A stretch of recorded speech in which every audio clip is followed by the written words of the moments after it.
Good morning વિદ્યાર્થી મિત્રો, તમારું હાર્દિક સ્વાગત છે આપણી યુટ્યુબ ચેનલ એમડી એકેડમીમાં। આજે આપણે વાત કરવાની છે આજના મહત્ત્વપૂર્ણ કરંટ અફેરની, અને આ કરંટ અફેર ગુજરાતની બધી જ એક્ઝામ માટે મોસ્ટ ઇમ્પોર્ટન્ટ છે। તો શરૂઆત કરીશું કે હાલમાં આંતરરાષ્ટ્રીય ખાણ જાગૃતિ દિવસ ક્યારે ઉજવવામાં આવે છે મિત્રો?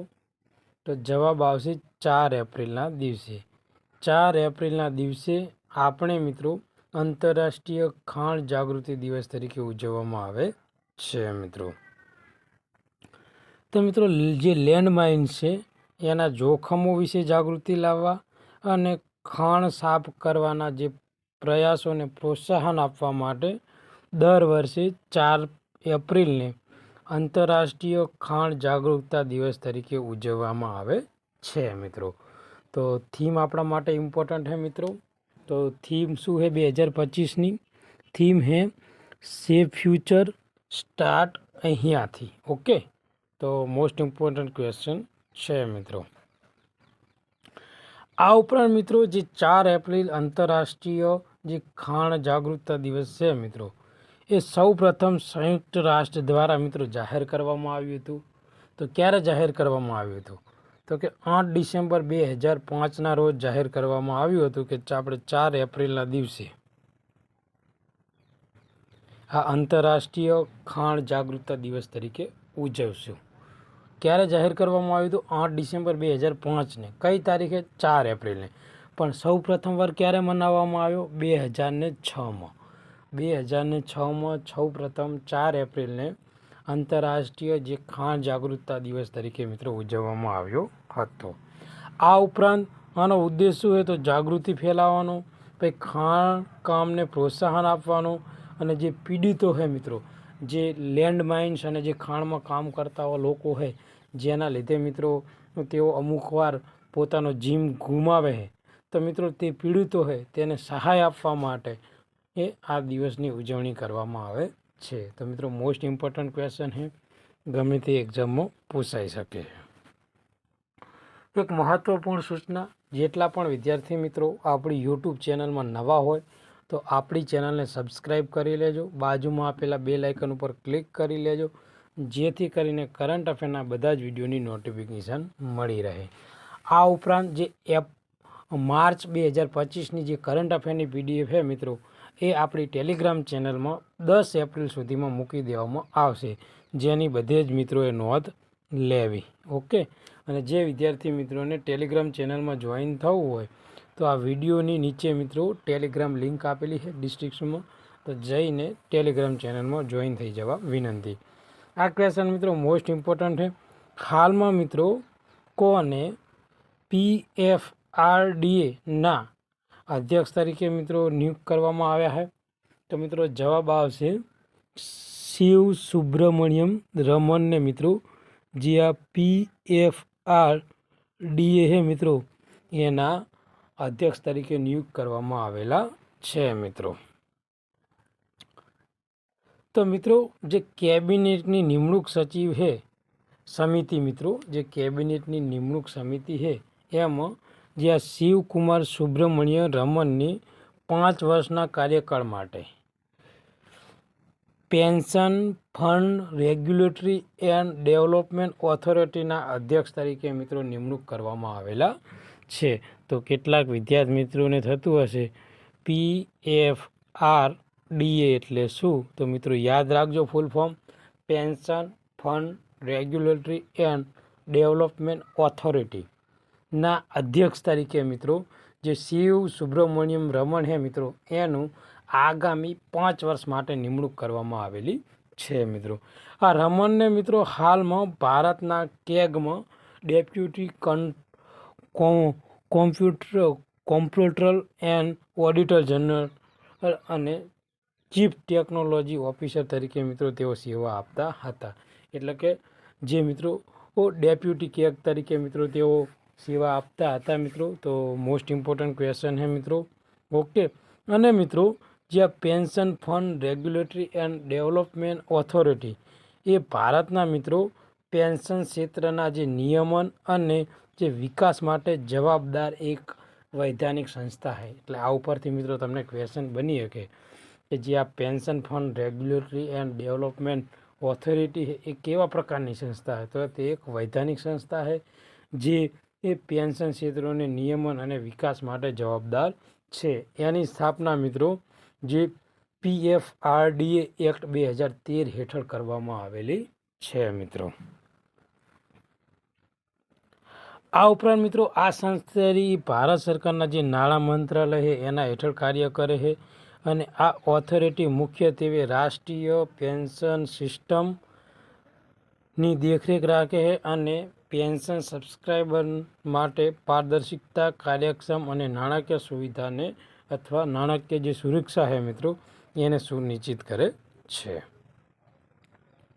મિત્રો બેલીફ માટે મોસ્ટ ઇમ્પોર્ટન્ટ ક્વેશ્ચન છે, કરંટનો ક્વેશ્ચન છે, એમાં રમતગમત વિભાગનો ક્વેશ્ચન છે. આ તો હાલમાં મિત્રો જે વંદના કટારિયા એ પોતાની કારકિર્દીના શિખર ઉપર નિવૃત્તિ લીધી છે તે કઈ રમત સાથે મિત્રો સંકળાયેલ છે? તો વંદના કટારિયા મિત્રો જે ભારતીય હોકી ટીમ છે મહિલાની, તો ભારતીય હોકી ટીમ સાથે મિત્રો તેઓ સંકળાયેલા છે મિત્રો. આગળનો ક્વેશ્ચન છે કે હાલમાં પ્રતિષ્ઠિત ઉત્તર પ્રદેશના અનમોલ રતન એવોર્ડ કોને એનાયત કરવામાં આવ્યો છે મિત્રો?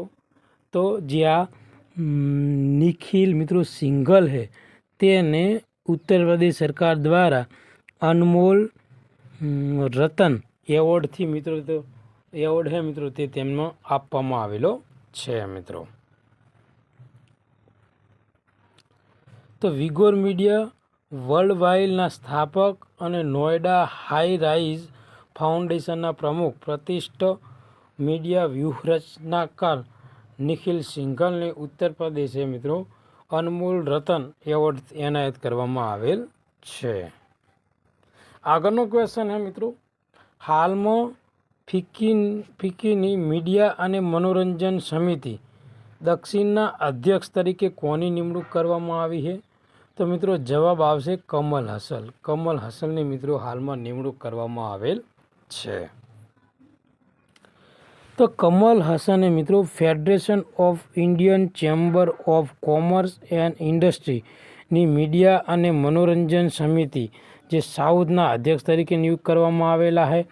આ નિમણૂકની જાહેરાત મિત્રો ચેન્નાઈમાં જે ફિક્કીના મીડિયા અને મનોરંજન બિઝનેસ કોન્ક્લેવ સાઉથ કનેક્ટ 2025 દરમિયાન કરવામાં આવી હતી. તો કઈ જગ્યાથી મિત્રો આ જાહેરાત કરવામાં આવી છે? ચેન્નાઈમાં મિત્રો જે ફિક્કીની મિત્રો મનોરંજન બિઝનેસ કોન્ક્લેવ સાઉથ કનેક્ટ 2025ની મિત્રો આ જે બેઠક હતી એ દરમિયાન મિત્રો આ મહત્વપૂર્ણ રહીને એ જાહેરાત કરવામાં આવેલી છે. હાલમાં મિત્રો કયું રાજ્ય તેના સવર્ણ આંધ્ર 2027 વિઝનના ભાગરૂપે ઝીરો પોવર્ટી P4 પોલિસીની પહેલ શરૂ કરી છે? તો મિત્રો આંધ્રપ્રદેશ દ્વારા પોતાના રાજ્યમાંથી મિત્રો ગરીબી દૂર કરવા માટે આ જે P4 પોલિસી છે ને મિત્રો એની જાહેરાત કરવામાં આવેલી છે અથવા કે એક મહત્ત્વપૂર્ણ પહેલ રહીને એ શરૂ કરવામાં આવી છે મિત્રો. તો ડિટેલ જોઈશું મિત્રો. આ ક્વેશ્ચન બધી જ એક્ઝામ માટે મોસ્ટ ઇમ્પોર્ટન્ટ છે કારણ કે ગરીબી એટલે કે અર્થતંત્ર વિભાગનો આ ક્વેશ્ચન છે એટલે આ ક્વેશ્ચન જો ને આપણા માટે મોસ્ટ ઇમ્પોર્ટન્ટ છે મિત્રો. તો આંધ્રપ્રદેશ સરકારે તેના મહત્વાકાંક્ષી જે સ્વર્ણ આંધ્ર 2027 વિઝનના ભાગરૂપે મિત્રો શૂન્ય ગરીબી P4 નીતિની પહેલ શરૂ કરવા માટે તૈયાર છે અને ગરીબી નાબૂદી કાર્યક્રમ હેઠળ ઉદ્દેશ 2027 સુધીમાં રાજ્યમાંથી ગરીબી દૂર કરવાનો છે જે એક અનોખો જાહેર ખાનગી લોકોની ભાગીદારી જે P4 મોડલ દ્વારા મિત્રો આ મહત્વપૂર્ણ પહેલ રહીને એ આંધ્રપ્રદેશ દ્વારા મિત્રો શરૂ કરવામાં આવેલી છે મિત્રો. ઉપરાંત મિત્રો આ પહેલ બંગરુ કુટુંબકમ તરીકે ઓળખાતા ગરીબ પરિવારોને આવાસ, સ્વાસ્થ્ય, પાણી, ઉર્જા અને જે ઉદ્યોગ સાહસિકતાની તકો સાથે સશક્ત બનાવવા ઉપર ધ્યાન કેન્દ્રિત કરે છે મિત્રો.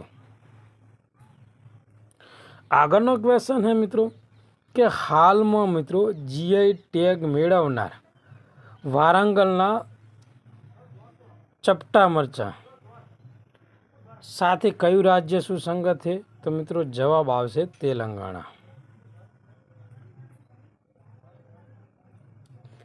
તો મિત્રો વારંગલના ચપટા મરચાં જેને ટામેટા મરચાં તરીકે ઓળખાય છે તેને તેલંગાણામાં તેના અન્ય મિત્રો જે ગુણો અને જે પ્રાદેશિક મહત્વને માન્યતા આપતા આ ભૌગોલિક સંકેત આપવામાં આવ્યો છે. આ જે ટામેટા મરચાં છે મિત્રો, આ જે જીઆઈ ટેગ આપવામાં આવેલો છે વારંગલ પ્રદેશમાં, લગભગ 20,000 ખેડૂતોની આવકમાં વધારો થશે અને સ્થાનિક આંતરરાષ્ટ્રીય બજારોમાં માંગ વધશે તેની. અને મરચાં અને તેના તેજસ્વી લાલ રંગ, હળવા તીખાશ અને કુદરતી જે રંગ એજન્ડા તરીકે તેનો ઉપયોગ તરીકે મિત્રો આ મહત્વપૂર્ણ જે આપણે ટામેટા મરચાં છે ને મિત્રો એ જાણીતા છે, જેને જીઆઈ ટેગ આપેલો હોય. જે મિત્રો કહેવાય ને કે જે તેલંગાણા રાજ્ય સાથે સુસંગત છે, એટલે કે તેલંગાણા રાજ્ય સાથે સંકળાયેલા છે મિત્રો. આગળનો ક્વેશ્ચન છે કે હાલમાં ભારતીય વીમા નિયમનકારી અને જે વિકાસ સત્તામંડળના પૂર્ણ સમય સભ્ય તરીકે કોની નિમણૂક કરવામાં આવી છે મિત્રો? તો જવાબ આવશે સ્વામીનાથન એસ અય્યરની નિમણૂક કરવામાં આવેલી છે. ઓકે. આગળનો ક્વેશ્ચન છે કે હાલમાં નાણાકીય વર્ષ 2024-25 દરમિયાન કયા દેશમાં મિત્રો 12 વર્ષમાં સૌથી વધુ બાળકો દત્તક લેવામાં આવ્યા છે? તો જવાબ આવશે ભારત. ભારતમાં મિત્રો છેલ્લા કહેવાય ને કે 12 વર્ષમાં સૌથી વધુ બાળકો દત્તક લેવામાં આવેલા છે મિત્રો, અથવા કે લેવામાં આવેલા છે. ઓકે, તો જોઈશું ડિટેલ. તો ભારતે મિત્રો નાણાકીય વર્ષ 2024-25માં 4,515 બાળકો દત્તક લેવાનો સીમા ચિહ્નરૂપ રેકોર્ડ હાંસલ કર્યો છે, જે 12 વર્ષમાં મિત્રો સૌથી વધુ સંખ્યા દર્શાવે છે. અને જે આ સીમા ચિહ્નરૂપ ઓળખ અભિયાન કાનૂની સુરક્ષા અને જે central aid of research authority દ્વારા સુવિધા આપવામાં આવેલ ડિજિટલ હસ્તક્ષેપ દ્વારા ચલાવવામાં આવતું હતું મિત્રો. તો ફાઇનાન્સ વર્ષ 2024-25માં કેટલા બાળકો દત્તક લેવામાં આવ્યા છે? તો 4,515, જે 12 વર્ષમાં મિત્રો સૌથી વધુ સંખ્યા છે. હાલમાં મિત્રો કયા દેશે ભારત સાથે રાજદ્વારી સંબંધોની 75મી વર્ષગાંઠની ઉજવણી કરી છે? તો મિત્રો જવાબ આવશે ચીન. ભારત અને ચીનના મિત્રો જે રાજદ્વારી સંબંધો છે એમાં 75 વર્ષ પૂર્ણ થયા છે મિત્રો. તો ભારત અને ચીનના જે રાજદ્વારી સંબંધો 75મી મિત્રો આજે વર્ષગાંઠ ઉજવવામાં આવી છે, જેમાં નેતાઓને અભિનંદન અને સંદેશાઓની આપ-લે કરી હતી. આ સીમારૂપ ચિહ્ન બંને રાષ્ટ્ર વચ્ચે લાંબા સમયથી ચાલતા રાજદ્વારી સંબંધોને પ્રતિબિંબિત કરે છે. અને લદ્દાખ સ્ટેન્ડ ઓફ જેવા ભૂતકાળના તણાવ છે એ વચ્ચે મિત્રો એક મહત્વપૂર્ણ બેઠક થઈ હતી, અને જે આ બધા પ્રોબ્લેમો છે મિત્રો એનું સોલ્યુશન લાવવા માટે એક મહત્વપૂર્ણ બેઠક મળી છે મિત્રો. આ ઉપરાંત મિત્રો જે રાષ્ટ્રપતિ જે શી જિનપિંગ અને ભારતીય રાષ્ટ્રપતિ જે દ્રૌપદી મુર્મુ, પ્રધાનમંત્રી મિત્રો લી કિયાંગ અને આપણા જે ભારતના પ્રધાનમંત્રી છે નરેન્દ્ર મોદી, એટલે કે ચીનના રાષ્ટ્રપતિ અને ત્યાંના પ્રધાનમંત્રી, ભારતના રાષ્ટ્રપતિ અને ભારતના પ્રધાનમંત્રી, તો મિત્રો બંને ચારે વચ્ચે મિત્રો સંદેશાની આપ-લે દ્વારા જે દ્વિપક્ષીય સંબંધો છે એને મજબૂત બનાવવા પર ભાર મૂકવામાં આવ્યો છે. અને આ ઉજવણી છે એ ભારત ચીન વચ્ચે જે સંભવિત પુનઃસ્થાપન અને સહકાર દ્વારા રાજદ્વારી પર નવેસરથી ધ્યાન કેન્દ્રિત કરવાનું સૂચન કરે છે. એટલે મિત્રો આજે 75 વર્ષના ભાગરૂપે ભારત અને ચીન વચ્ચે મિત્રો જે સંદેશાની આપ-લે થઈ છે એના આધારે મિત્રો ભવિષ્યમાં ભારત અને ચીનના જે સંબંધો છે એમાં અત્યારે જેટલી મજબૂતાઈ છે ને તેના કરતાં વધુ મજબૂતાઈ આવશે. અને વધુ મજબૂત બનાવવા ઉપર મિત્રો આ જે 75મી વર્ષગાંઠ છે ને એ ભારપૂર્વક ધ્યાન કેન્દ્રિત કરે છે। આગળનો ક્વેશ્ચન છે કે હાલમાં મિત્રો નાવિક સાગર પરિક્રમા 2 અભિયાનના ભાગરૂપે ભારતીય નૌકાદળનું INS વી તારણી કયા શહેરમાં પહોંચ્યું છે મિત્રો? તો જવાબ આવશે કેપટાઉન। તો ભારતીય નૌકાદળનું જે વહાણ છે મિત્રો INS વી તારણી જે નાવિક સાગર પરિક્રમા ભાગ 2નો એક અભિયાનનો એક ભાગ છે મિત્રો આ INS તારણી, અને તે વૈશ્વિક પરિક્રમા યાત્રાના ચોથા તબક્કાનું પૂર્ણ કરી જે દક્ષિણ આફ્રિકાનું મિત્રો જે કેપટાઉન છે ને ત્યાં પહોંચ્યું છે મિત્રો।